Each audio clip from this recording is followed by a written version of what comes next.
ओम श्री परमात्मने नमः। मित्रों, आज हम एक ऐसे प्रार्थना की चर्चा करेंगे जो दुनिया में सबसे सर्वोत्तम है। उससे सर्वोत्तम कोई प्रार्थना हो ही नहीं सकती। पूरे भारतवर्ष में प्रत्येक घरों में यह गायन होता रहता है, परंतु इसका अर्थ बहुत कम लोग ही समझ पाते हैं। आइए इस पर हम आज चर्चा करते हैं। त्वमेव माता च पिता तमेव, त्वमेव बन्धुश्च सखा तमेव, त्वमेव विद्या द्रविणं तमेव, त्वमेव सर्वं मम देव देव। प्रार्थना तो बहुत सरल और सीधा है। प्रत्येक घरों में इसका गायन होता है। इसका सीधा सा अर्थ है, हे भगवान, तुम ही माता हो, तुम ही पिता, तुम ही बंधु, तुम ही सखा हो, तुम ही विद्या हो, तुम ही द्रव्य द्रविड़म अर्थात धन, तुम ही धन हो, तुम ही सब कुछ हो।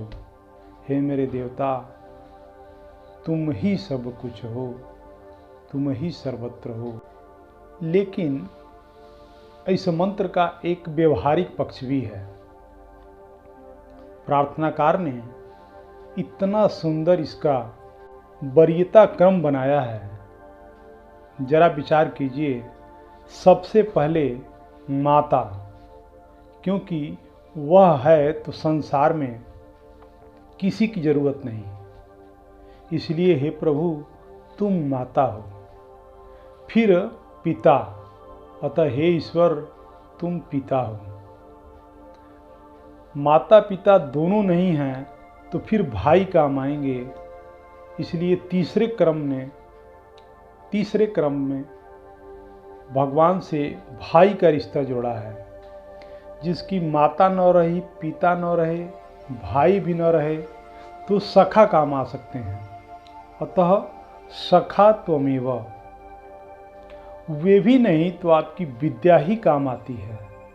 यदि जीवन के संघर्ष में नियति ने हमको निपट अकेला छोड़ दिया है, तब हमारा ज्ञान ही हमारा भगवान बन सकेगा।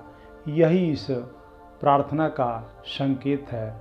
और सबसे अंत में द्रविड़म अर्थात धन। जब कोई पास न हो तब हे देवता तुम ही धन हो। मैं यह सोच करके हैरान हो जाता हूँ। वरीयता क्रम में जिस धन को सबसे पीछे रखा है, वही धन आजकल हमारे आचरण में सबसे ऊपर आ जाता है। इतना कि उसे ऊपर लाने के लिए माता से पिता तक, बंधु से सखा तक सब नीचे चले जाते हैं और सब पीछे छूट जाता है।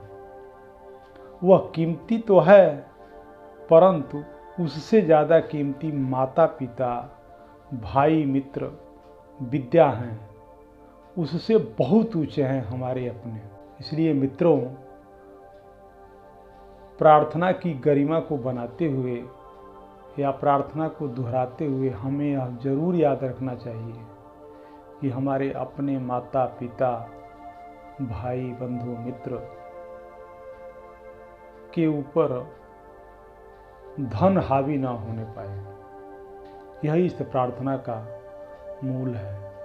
हरि ओम तत्सत।